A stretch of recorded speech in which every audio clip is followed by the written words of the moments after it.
How to unlock Tails, Knuckles and other characters. First of all, open the game on your device. Go to the main screen and tap on the characters section to see your current lineup and locked characters. To unlock Tails, Knuckles and other special characters, you will need to complete specific in-game tasks, challenges or events. Some characters are unlocked by reaching certain levels, finishing missions or collecting a set number of rings during races.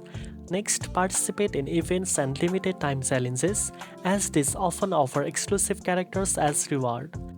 Keep an eye on the event schedule to ensure you don't miss opportunities to unlock rare characters. You can also unlock characters by redeeming special codes or participating in promotional campaigns shared by the developers on social media or official website. Once a character is unlocked, they will appear in your roster and can be upgraded to improve their speed, abilities, and overall performance in races and missions.